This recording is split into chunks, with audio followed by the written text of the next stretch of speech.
ఓం సమర్థ సద్గురు శ్రీ సాయినాథాయ నమః. ఓం శ్రీ రమణాయ నమః. ఆశ్రమం హాల్లో భగవాన్ సోఫా మీద కూర్చుంటే కిటికీలోంచి ఉడతలు సోఫా మీదకి దూకేవి. ఆయన వాటికి వేరుశనగ గింజలు, పప్పులు, మరమరాలు పెట్టేవారు. ఒక్కోసారి అవి ఆయన చేతుల్లోంచి పప్పులు అవి తీసుకుని తినేవి. భగవాన్ వాటి కోసం పప్పులు గింజలు డబ్బాల్లో పోసి దగ్గర పెట్టుకునేవారు. భగవాన్ పశుపక్షాదుల యందే కాదు, చెట్ల యందు అంత ప్రేమ దయ చూపేవారు. ఒకసారి ఒక భక్తురాలు వచ్చి గొప్పగా, నేను లక్షపత్రి పూజ చేశాను అన్నది. దానికి భగవాన్ వెంటనే, అంతకన్నా నిన్ను నువ్వు 1,00,000 సార్లు గిల్లుకోకపోయినావా అన్నారు. ఒక రోజున చీకటి పడే వేళ ఒకతను మర్నాడు ఉదయం పళ్ళు తోముకునేందుకు పందుపుల్ల కోసం చెట్టు విరుస్తుంటే భగవాన్ చూసి దాన్ని హాయిగా నిద్రపోనివ్వరా అని కోపడ్డారు. ఒకసారి ఒకతను ఇనుప కొంకెతో కొబ్బరికాయలు లాగుతూ ఉంటే భగవాన్ చూసి, నీ జుట్టు పీకితే నీకు బాధ కాదా అని చీవాట్లు వేసి తరిమేశారు. కుమారమంగళం అనే ఊళ్ళో అరుణాచలం పిళ్ళే అనే ఆయన ఉన్నారు. ఆయనకు ఒక కల వచ్చింది. నీ ఆవుకు పుట్టబోయే దూడను శ్రీ రమణాశ్రమానికి అర్పించు అని. అతడు ఆ ప్రకారం ఆ దూడను ఆశ్రమానికి తోలుకొచ్చాడు. ఆశ్రమం వారికి తన కల చెప్పాడు. కానీ ఆశ్రమ ప్రాంతం అడవి కావడం చేత అప్పుడప్పుడు పులులు, చిరుతలు తిరుగుతూ ఉండేవి. అదీ కాక ఆశ్రమం ఆవుల కోసం ప్రత్యేకంగా ఒక శాల అంటూ లేదు. అందుచేత దీన్ని చూసుకోవడం మా చేత కాదు అన్నారు. కానీ అతను, నాకు కల వచ్చింది, దీన్ని ఇక్కడే వదిలి వెళ్తాను అన్నాడు. అతడు బ్రతిమాలగా, రామనాథ దీక్షితార్, దీన్ని నేను చూసుకుంటాను అన్నారు. అరుణాచలం పిళ్ళే ఆ దూడను ఆశ్రమంలో వదిలి వెళ్ళిపోయాడు. 3 నెలల తర్వాత ఆ దూడను ఊళ్ళో ఒకతనికి ఇచ్చి మేపమన్నారు. అది పెరిగి పెద్దదై దూడల్ని పెట్టే వరకు అదే గోలక్ష్మి. 1 సంవత్సరం దాటాక దాన్ని భగవాన్కి చూపడానికి ఆశ్రమానికి తీసుకొచ్చారు. అది ఏ సంకోచం భయం లేకుండా చిన్నపిల్ల మాదిరిగా భగవాన్ ఉన్న హాల్లోకి వెళ్ళి ఆయన్ని చూసి వచ్చింది. ఆ విధంగా అది రోజు భగవాన్ దర్శనం చేసుకునేది. ఆయన దానికి ఏదో ఒకటి తినడానికి పెట్టేవారు. ఆ రోజుల్లో బివి నరసింహస్వామి భగవాన్ జీవిత చరిత్ర రాస్తున్నారు. లక్ష్మి నిండు చూలాలు. లక్ష్మి కన్నా తర్వాత తల్లిని, బిడ్డను ఆశ్రమానికి తీసుకువచ్చారు. అప్పటి నుంచి లక్ష్మి ఆశ్రమంలో స్థిరపడింది. ఆ తర్వాత అది ఎన్నో దూడల్ని పెట్టింది. కానీ 3 దూడలు మాత్రం సరిగ్గా భగవాన్ జయంతి రోజునే పుట్టాయి. గోశాల కట్టి దానికి గోలక్ష్మి చేత ప్రారంభోత్సవం చేయించాలి అనుకుంటే ఎప్పుడూ ఆశ్రమం వదిలి వెళ్ళని లక్ష్మి ఆ రోజు ఎటో తప్పుకొని ముహూర్తం సమయం దాటాక భగవాన్ వెనుక నెమ్మదిగా గోశాలలో ప్రవేశించింది. ఇప్పటికీ ఆశ్రమంలో లక్ష్మి సంతతి ఉంది. హంఫ్రీస్ తర్వాత భగవాన్ దర్శనానికి వచ్చిన యూరోపియన్ పాల్ బ్రంటన్. ఆయన అసలు పేరు రాఫెల్ హార్ట్స్. ఆయన లండన్లో ఫోరం అనే పత్రికకు గ్రంథ విమర్శకుడుగా పనిచేసేవారు. ఆయనకు మొదటి నుంచి గుప్త విద్యను అభ్యసించాలి అనే అభిలాష ఉండేది. ఆయన దివ్యజ్ఞాన సమాజంలో చేరి 2 ఏళ్లు ఉండి ఫలితం కనిపించక 1930 ప్రాంతంలో తూర్పు దేశాలు తిరిగి సాధువుల్ని, మహర్షుల్ని, ఫకీర్లని దర్శించారు. ఆ సందర్భంలో ఇండియా వచ్చి ఎందరో మహాత్ముల్ని, మహర్షుల్ని, యోగుల్ని, పీఠాధిపతుల్ని దర్శించారు. ఆ సంచార జీవితాను అనుభవాన్ని ఏ సర్చ్ ఇన్ సీక్రెట్ ఇండియా అనే గ్రంథంగా తయారు చేశారు. ఆ గ్రంథంలో భగవాన్ రమణ మహర్షి గురించి అత్యద్భుతంగా సాటిలేని సద్గురువుగా వర్ణించారు. ఆ గ్రంథం చదివి ఎందరో పాశ్చాత్యులు భగవాన్ దర్శనం చేసుకున్నారు. ఇప్పటికీ వచ్చి ఆ ఆశ్రమాన్ని దర్శిస్తున్నారు. బ్రంటన్ శ్రీరమణాశ్రమానికి వచ్చిన సమయానికి మహర్షి సహజశాంత దృష్టితో మౌనంగా కూర్చున్నారు. బ్రంటన్ భగవాన్కి నమస్కారం చేసి ఎదురుగా కూర్చున్నారు. భగవాన్ ముందు ఇంకా చాలామంది భక్తులు కూర్చుని ఉన్నారు. స్వామి మౌనం వాక్కు కన్నా శక్తివంతమైందని బ్రంటన్ మొదట గ్రహించారు. బ్రంటన్ తన అనుభవాన్ని ఇలా వర్ణించారు. నేను భగవాన్ని చూడగానే ఆయన నుంచి కళ్ళు తిప్పుకోలేకపోయాను. ఆయన చూపు గొప్ప కాంతిగా నన్ను చుట్టేసింది. ఆయన ఉనికి ఒక జీవనదిగా నా పక్క నుంచి ప్రవహిస్తున్నట్లు ఉంది. నన్ను సదా వేధించే నా బుద్ధి ఆయన సమక్షంలో ఓ స్థిరమైన, నిశ్చయమైన స్థితికి వచ్చింది. నా మనసు మీద భగవాన్ మౌనముద్ర గట్టిగా పడింది. అంతకు 2 గంటల ముందు నేను రైల్లో తయారు చేసుకున్న ప్రశ్నల జాబితా ఆయన దర్శనంతో నా మనసులోంచి ఎగిరిపోయింది. స్వామి సన్నిధిలో తన మనసులోంచి వేదనలు క్రమంగా తొలగి హృదయంలో శాంతి ఆవరించి అనుభూతి తనకు కలిగినట్లే నిత్యం మహర్షి సన్నిధిలో భక్తులు శాంతి ఆనందం పొందుతూ ఉంటారని బ్రంటన్ అనుకున్నాడు. 1936లో ప్రపంచ పరిస్థితులు ఏమీ బావుండని కారణం చేత ప్రపంచ భవిష్యత్తు గురించి తమ అభిప్రాయం చెబుతారా అని భగవాన్ని అడిగారు బ్రంటన్. భగవాన్, భవిష్యత్తు కోసం ఎందుకు గొడవ పడతారు? వర్తమానమే మీకు సరిగ్గా తెలియదు కదా. ముందు వర్తమాన విషయంలో జాగ్రత్త తీసుకోండి. బ్రంటన్, ముందు కాలంలో ప్రపంచం స్నేహ సౌభ్రాతృత్వాలతో ఉండబోతోందా, లేక యుద్ధాలతో అయోమయ స్థితిలో పడబోతుందా? భగవాన్, ప్రపంచాన్ని పాలించేవారు ఒకరు ఉన్నారు. అది ఆయన బాధ్యత. ప్రపంచానికి జీవితాన్ని ఇచ్చిన ఆయనకు దాన్ని ఏ విధంగా చూసుకోవాలో తెలియదా? ఈ ప్రపంచం భారం మోసేది ఆయన కానీ మీరు కాదు కదా. ప్రపంచం మీ వంటిదే. మిమ్మల్ని మీరు అవగాహన చేసుకోనిది. ప్రపంచాన్ని అర్థం చేసుకోవాలని ప్రయత్నించడం ఏం ప్రయోజనం? ప్రజలు ఈ విధంగా నిష్కారణంగా అనవసరంగా అర్థం లేని సమస్యలతో ప్రశ్నలతో ముందు కాలంలోని సత్యాన్ని తెలుసుకోవాలని తమ శక్తినంతా వృధా చేసుకుంటారు.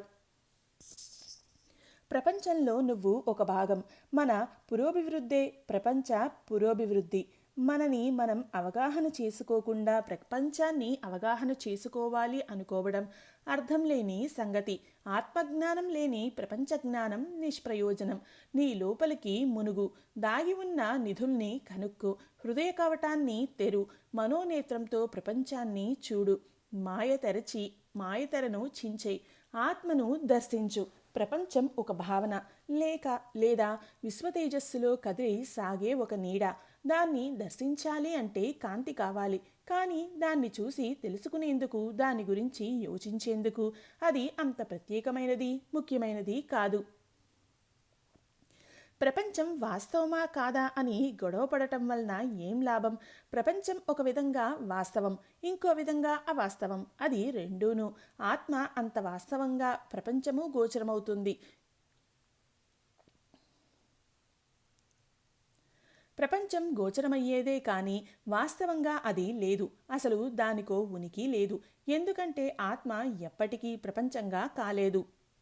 తాడు ఎప్పటికీ పాము కానట్లు. అది కేవలం రజ్జు, సర్ప భ్రాంతి వంటిదే. కానీ ప్రపంచం అనే భ్రాంతి వెనుక అసలు వాస్తవం ఒకటి ఉంది.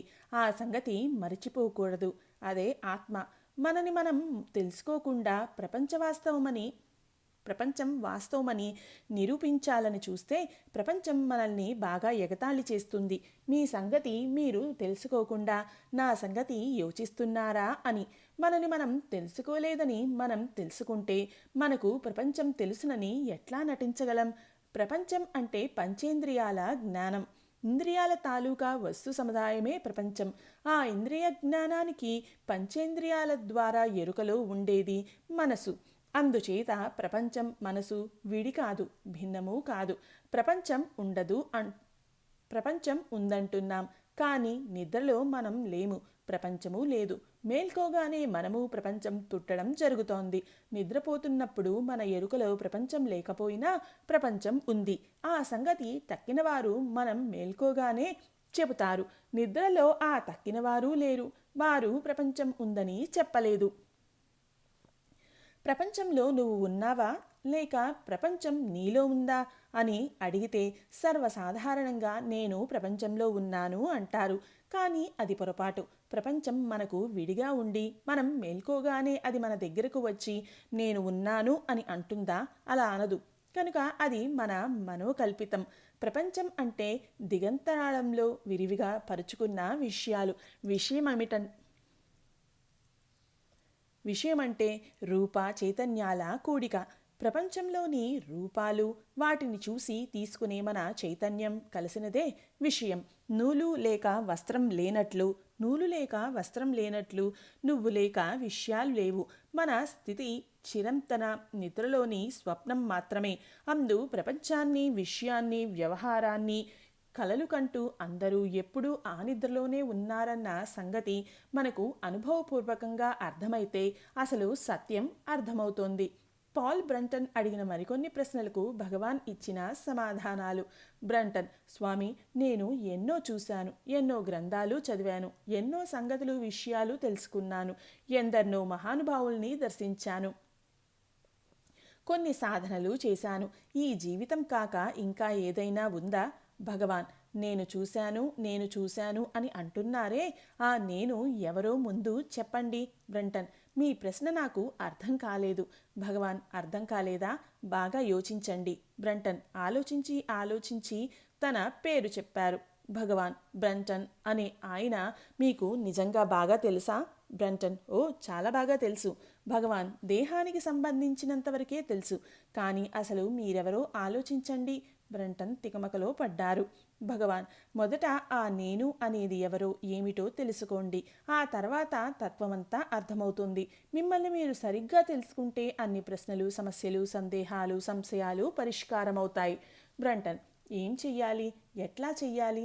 భగవాన్: లోదృష్టితో ధ్యానం చెయ్యాలి. బ్రంటన్: ధ్యానం చేశాను, అభివృద్ధి కనపడలేదు. భగవాన్: అది కంటికి కనిపించేది కాదు, ఆలోచనకు సైతం అందేది కాదు. బ్రంటన్: దానికి గురువు సహాయం కావాలా? భగవాన్: గురువు వల్ల సహాయం జరుగుతుంది. బ్రంటన్: ఎంతకాలానికి? భగవాన్: ఎంతకాలానికి అనేది సాధకుని, జిజ్ఞాసుని పరిపక్వ స్థితి మీద ఆధారపడి ఉంటుంది. తుపాకీ మందు అంటుకోవడానికి క్షణకాలం పడుతుంది. ఆ మందు తయారు చేసి తుపాకీలో కూరడానికి చాలా కాలం పడుతుంది. బ్రంటన్: దానివల్ల లాభం ఏమిటి? భగవాన్: చేయగా అన్నింటి సంబంధంలో ఒక విధమైన మార్పు వస్తుంది. అప్పుడు మీరు చేసే పనులు, మీరు చేసే ధ్యానాన్ని అనుసరించ చూస్తాయి. బ్రంటన్: ప్రపంచ సంబంధాలతో జీవితం గడుపుతూ నిస్వార్థంగా ఉండటం ఎట్లా సాధ్యం? భగవాన్: పనికి ధ్యానానికి మధ్య ఘర్షణ లేదు. బ్రంటన్: నిత్య జీవిత కార్యకలాపాలను యథావిధి నిర్వర్తిస్తూ అదే సమయంలో ముక్తి పొందటం సాధ్యమా? భగవాన్: ఎందుకు సాధ్యం కాదు? కానీ సాధకుడు సత్య సందర్శనం అయ్యేంతవరకు క్రమంగా పరిణామం చెందుతాడు. ఆ సత్యం ఈ నేనును అనే దానికి అతీతంగా ఉంది. ఆ సత్యమే చిత్. అదే ఈశ్వరుడు, జ్ఞానం, ముక్తి, ఆత్మ, అంతా అదే అసలు నేను. ఉన్నది అది ఒక్కటే. బ్రంటన్: సత్యాత్మను వర్ణించండి. భగవాన్: మీరు నన్ను సత్యాత్మను వర్ణించమని అడుగుతున్నారు. నేను ఎట్లా వర్ణించి చెప్పగలను? ఆత్మలోంచి వ్యక్తిగతమైన నేను పుట్టి తిరిగి అది అందే అదృశ్యమవుతోంది. ఆ నేనే మిథ్యా నేను. అవును, ఆ మిథ్యా నేను అదృశ్యమవుతుంది. అన్ని తలంపులకు మూలం ఆ నేనే. అదే ప్రథమ తలంపు. నేను అనే ఆ ప్రథమ తలంపు పుట్టిన తర్వాతే తక్కిన ఆలోచనలు పుడతాయి. అంటే నేను అనే ప్రథమ పురుష పుట్టిన తర్వాత నువ్వు అనే ద్వితీయ పురుష పుడుతుంది. ఆ తరువాత వాడు, అది అట్లా పుడతాయి అనంతంగా. మీరు జాగ్రత్తగా నేను అనే ఆ మొదటి ఆలోచన కొస పట్టుకొని దాన్ని అనుసరిస్తూ, వెంబడిస్తూ, అన్వేషిస్తూ వెళ్ళారా? అది గతిలేక వెనక్కి తిరిగి జన్మస్థానం చేరి అక్కడ అదృశ్యమవుతుంది. ఆ జన్మస్థానమే చిత్ లేక ఆత్మ. అదే అసలు నేను. దీన్నంతా అనుభవంతో తెలుసుకోవలసిందే కానీ మాటల్లో చెప్పడం, అర్థం చేసుకోవడం కష్టం. కానీ ఈ సాధన ప్రతి ఒక్కరికి సాధ్యమే. నేను అనేది నశించే వరకు ప్రతిక్షణం ప్రతి ఒక్కరూ అంతర్ముఖులై విడవకుండా విచారణ చేయవలసిందే. నేను నాశనం కావడం అంటే వ్యక్తిత్వం నశించడం కాదు. దానివలన మనిషి చైతన్య విహీనుడు, వివేక శూన్యుడు కావడం కాదు. విగ్రహం మాదిరిగా మారిపోవడమూ కాదు. అతడు మహాజ్ఞాని అయి శాశ్వత జ్ఞానాన్ని పొందటం. అదే సహజ స్థితి. నేను అనే ప్రత్యేక భావం బుద్ధికి, దేహానికి సంబంధించింది. కానీ ఆ నేను తెలుసుకున్న తర్వాత అతని అంతరాంతరాల్లోంచి అనూహ్యమైన, మానవాతీతమైన, కాల దూరాలకు మించిన ఓ నూతన శక్తి పెల్లుబికి అతన్ని వశపరుచుకుంటుంది. ఆ శక్తి అతని ఉనికిలో కేంద్రీకృతమై ఉంటుంది. ఆ శక్తి అనంతం. అది అవినాశి. అదే దివ్యత్వం, శాశ్వతం. దాన్నే కొందరు ఈశ్వర రాజ్యం అన్నారు, కొందరు ఆత్మ అన్నారు, హిందువులు మోక్షం అన్నారు, మరికొందరు నిర్వాణం అన్నారు. దానికి మీరు మీ ఇష్టం వచ్చిన పేరు పెట్టుకోవచ్చు. ఆ అనుభవం కలిగిన వారు తమని తాము ఏమాత్రం పోగొట్టుకోరు, తమని తాము తెలుసుకుంటారు. నేను ఎవడను అను విచారణ చెయ్యకపోతే జీవితంలో అడుగడుగున సంశయం, అనిశ్చయం తలెత్తుతాయి. దానితో లోక విచారణ చోటు చేసుకుంటుంది. తమను తాము ఏమాత్రం పాలించుకోలేమని తమ హృదయాంతరాళంలో తమకు స్పష్టంగా తెలిసిన రాజులు, రాజకీయ నాయకులు ప్రజల్ని యత్నిస్తూనే ఉన్నారు. తమను తాము తెలుసుకోలేనిది ఎన్ని చేసి ఏం తెలుసుకుని ప్రయోజనం లేదు. ఆత్మవిచారణ మానేస్తే ఇంకా చెయ్యడానికి ఉత్కృష్టమైన కార్యం ఏముంటుంది? భగవాన్ మితభాషే కాదు, చాలా వరకు మౌనంగా ఉండేవారు. ఆయన చుట్టూ చేరిన వారు ప్రాధేయపడినా, పడిగాపులు పడి ఉన్నా, ప్రార్థించినా పలికేవారు కాదు, దృష్టి నిలిపి చూసేవారు కాదు. కానీ ఆయన ఏనాడు మౌనవ్రతం పూనలేదు. మనిషి మాట్లాడటానికి మొదటి నుంచి బాగా అలవాటు పడి మౌనం అనేప్పటికీ ఆశ్చర్యంతో నిస్తబ్దుడవుతాడు. మనిషి ఒక యంత్రం వంటివాడు. యంత్రంలో మాదిరి అతనిలో ఎన్నో విడివిడి భాగాలు ఉంటాయి. అవన్నీ కలిసి పనిచేస్తాయి. వాటిల్లో మాట్లాడే భాగం ఒకటి. చాలామంది ఆ భాగాన్ని ఎక్కువగా ఉపయోగించుకుంటారు. చాలామందికి దేహ అవయవ భాగాల్ని, ఆయా కేంద్రాల్ని సక్రమంగా ఉపయోగించుకోవడం చేత కాదు. ఆయా అవయవాల చేత ఎక్కువగానైనా పని చేయిస్తారు, లేదా వాటిని సోమరిగానైనా వదిలేస్తారు. ఆ రెండు పద్ధతులు మనకు అపకారమే చేస్తాయి. దేహ అవయవాలన్నింటినీ సమంగా ఉపయోగించుకున్నప్పుడే అవి చివరి వరకు సక్రమంగా పనిచేస్తాయి. ఓ భాగాన్ని ఎక్కువగా ఉపయోగించుకుంటే కొంత శక్తి వృధాగా నష్టమవుతుంది. ఆ విధంగా మనలోని శక్తిని వృధాగా పాడు చేసుకోకూడదు. అవసరమైనంత వరకే శక్తిని ఖర్చు చేసి దేహ యంత్రాన్ని కాపాడుకోవాలి. మౌనం ఇచ్ఛాశక్తిని పెంచుతుంది. మౌనంగా ఉండటం ప్రతి మహాత్ముని అభీష్టమే. కానీ కొందరు ప్రజలకు స్వరూపానందాన్ని కలుగజేసే యత్నంలో రచనలు చేస్తారు, ఉపన్యాసాలు ఇస్తారు, బోధిస్తారు, ఉపదేశిస్తారు, దీక్షలు ఇస్తారు. ఒక్కొక్కరిది ఒక్కొక్క విధం. భగవాన్ అవసరమైనప్పుడు మాట్లాడేవారు. తక్కిన సమయాల్లో ఆయన మౌనం ఉన్నతంగా, శక్తివంతంగా, దివ్యంగా వెలిగేది. ఆయన మౌనంగా ఉన్నప్పుడు క్షణాలు గడిచే కొద్దీ అందరిలో ఆ మౌనం శక్తివంతంగా, సంతోషదాయకంగా, శాంతిమయంగా, ఆనందంగా, బలీయంగా, లోతుగా నరనరాల్లోకి ఇంకేది. మరో మాట, ఆలోచన, చేతన లేక ఆయన సమక్షంలో ఉన్నవారు నిశ్చలురు అయ్యేవారు. అదే ఆయన అనుగ్రహంగా భావించేవారు కొందరు. అందుచేత ఆయన సమక్షంలో అందరూ ఆనందంతో, సంతోషంతో, నవ్వుతూ కాలం గడిపేవారు. ఆయన ఎప్పుడూ మౌనంతో ముడుచుకొని కూర్చోలేదు. అడిగిన వారికి అర్హతను బట్టి అవసరమైనప్పుడు సమాధానాలు ఇచ్చేవారు. ఒక్కోసారి ఆయనే కల్పించుకుని కబుర్లు, కథలు, సంగతులు, అనుభవాలు చెప్పేవారు. కానీ అన్నింటిలోకి అత్యుత్తమమైనది మౌనం. అదే ఉత్తమమైన ఆధ్యాత్మికోపదేశం. తక్కిన ఉపదేశాలన్నీ దాని నుంచి వచ్చినవే. అదే మొదటి ఉపదేశం. మౌనమే మొదటి రూపం. ఆ మౌనోపదేశాన్ని పొందగలిగేది పూర్ణ పరిణితుడు ఒక్కడే. ఇతరులు దానివల్ల పూర్ణ ప్రబోధం పొందలేరు. అట్టివారికి వివరణ అవసరం. వివరణకు మాటలు కావాలి. కానీ సత్యం మాటల్లో వర్ణింపశక్యం కాదు. దానికి వివరణ అసాధ్యం.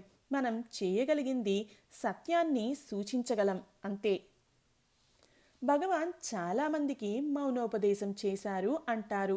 జ్ఞాన మార్గంలో మౌనబోధ సహజమే.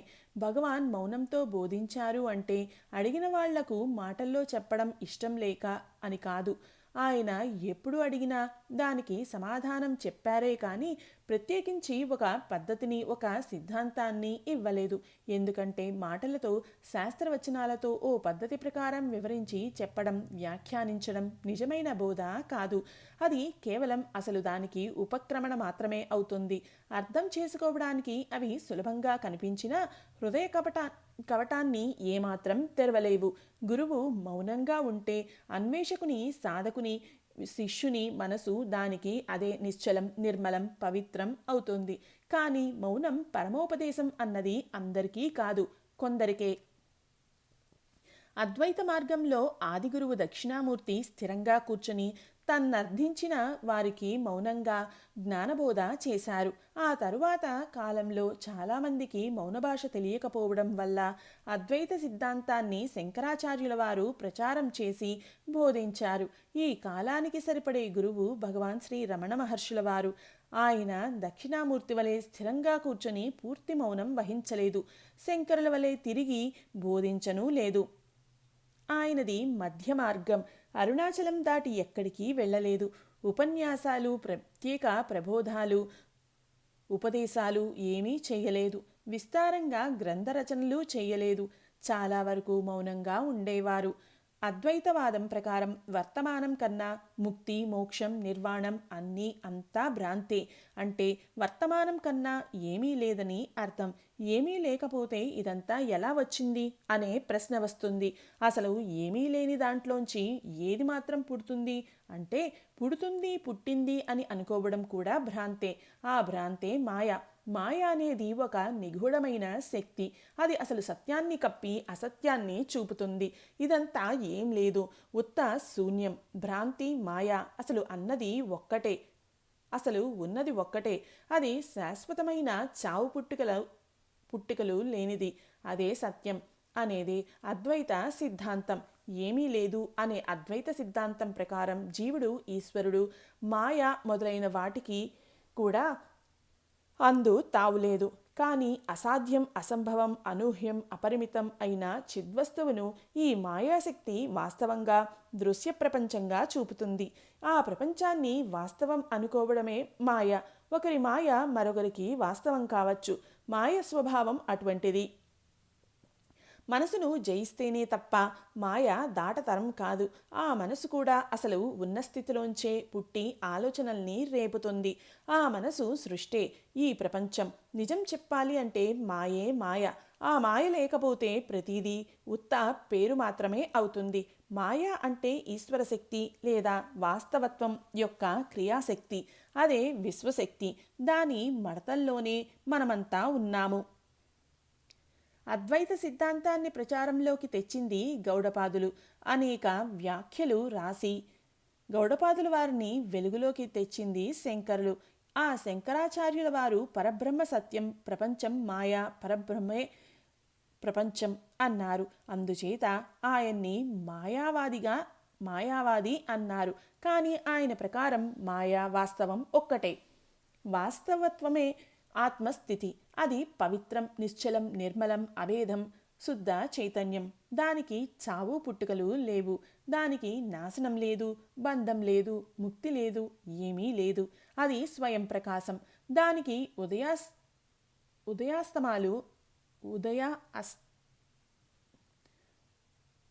ఉదయాస్తమయాలు లేవు.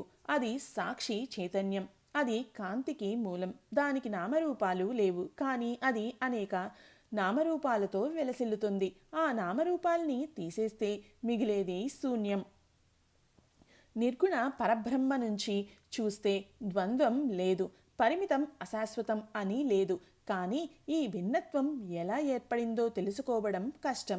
విచారణ వల్ల వాటి వాస్తవత్వం ఉత్త శూన్యమని తెలుసుకున్న మహాత్ములు ఉన్నారు. అద్వైత సిద్ధాంతం 3 ప్రమాణాల మీద నిలిచి ఉంది. 1 లిఖితపూర్వక గ్రంథాలు, 2 విచారణ తర్కం, 3 అనుభవం. భగవాన్ మార్గం అనుభవం. ఆయన స్వానుభవంతోనే చెప్పారు. అదే ఆయనకు ప్రమాణం. అది తక్కిన 2 ప్రమాణాల్ని అంటే గ్రంథాల్ని, విచారణను ధృవపరుస్తుంది. భగవాన్కి కలిగింది అద్వైత భావం. శంకరాచార్యుల్ని చదివిన తర్వాత ఆ సంగతి ఆయనకు రూఢి అయింది. నేను దేహం అనుకోవడం ద్వైతం, నేను దేహం కాదు అనుకోవడం అద్వైతం, నాకు ఆత్మ తెలియదు అనే తప్పు అభిప్రాయం నుంచి తప్పుకోవడమే ఆత్మ సాక్షాత్కారం. విశ్వరంగ స్థలంపై వెలిగే జ్యోతి నటకునికి, రంగస్థలానికి, డైరెక్టర్కి, మేనేజర్కి, హాలుకి అంతకీ ఒకేసారి కాంతిని ప్రసాదించే దీపం. దాన్నే పరబ్రహ్మ అన్నారు భగవాన్. ఆట అయిపోయినా దీపకాంతి అట్లానే ఉంటుంది. అందరిపై అన్నింటిపై ఎప్పటి మాదిరిగా కాంతిని పడేస్తో. అందుకే భగవాన్ అనేవారు, ప్రతి ఒక్కరూ నిశ్చయంగా ఆత్మే, ఆ చిత్తే ఆ అనంతత్వమే అని. ఎవరు ఎప్పుడూ ఆత్మ నుంచి దూరంగా విడిగా లేరు. ఎందుకంటే అసలు ఉన్నది ఆత్మ ఒక్కటే. అంటే ప్రతి ఒక్కరూ ఆత్మను ఎరిగిన వారే. కానీ ఆ సంగతి వాళ్లకు తెలియదు. అది చిత్రమైన సంగతి.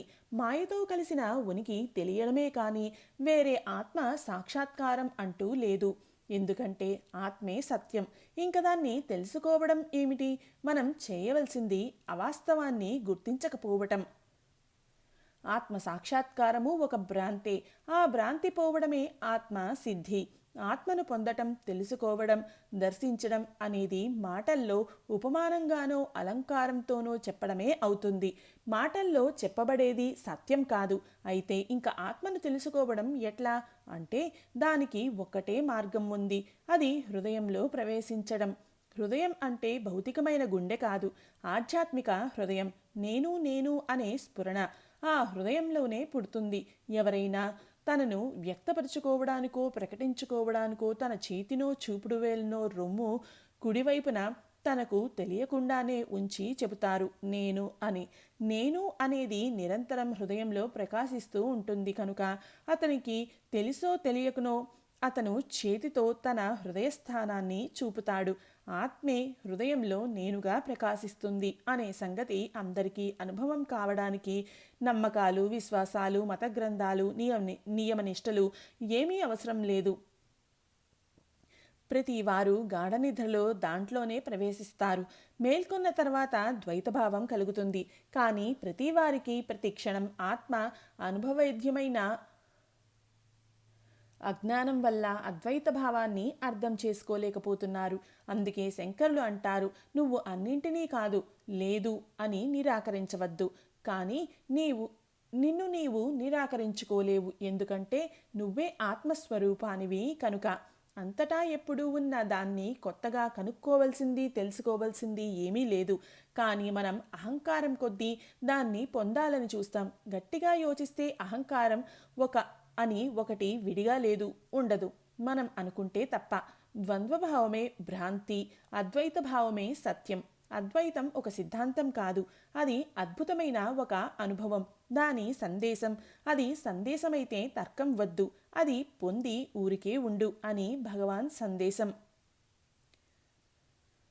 ఊరికే ఉండటమే ఆత్మవిచారణ. అలా ఉండటమే ఆత్మస్థితి. అది జ్ఞాన అజ్ఞానాలకు అతీతమైన స్థితి. అది దివ్య తేజస్సు. అది పూర్తి ఒంటరిది, స్వచ్ఛమైనది, మరకలేనిది, మకిలి లేనిది, మార్పు లేనిది. అదే చిత్ స్ఫురణ. అందుకే ఆత్మస్థితే ఆనందం అన్నారు భగవాన్. ఎవరైనా ఆత్మసాక్షాత్కారం పొందాను అన్నారంటే ఆకాశంలో పక్షిపాద చిహ్నాల్ని చూశానన్నట్లు ఉంటుంది. ద్వంద్వాతీతమైన పరిపూర్ణ పరబ్రహ్మంలో సమస్త చరాచరం ఇమిడి ఉంది. ఆ స్థితి విస్తరించి శాశ్వతంగా మారకుండా నిలిచిపోయింది. ఆ పరబ్రహ్మే జగత్తుకు కేంద్రం. అన్నింటిలో ఆ పరబ్రహ్మ నేనుగా ఉంది. కాబట్టే ఎవరైనా తమని తాము తెలుసుకోదలిస్తే నిరంతర అన్వేషణతో ముందు ఆ నేను అనేది ఏమిటో తెలుసుకోవాలి. తాను ఆ పరబ్రహ్మ ఒకటేనని గుర్తించడం ప్రతి ఒక్కరికి సాధ్యమే. అదే నిజమైన పవిత్రమైన అద్వైత సిద్ధాంతం. ఓం సమర్థ సద్గురు శ్రీ సాయినాథాయ నమః. ఓం శ్రీ రమణాయ నమః.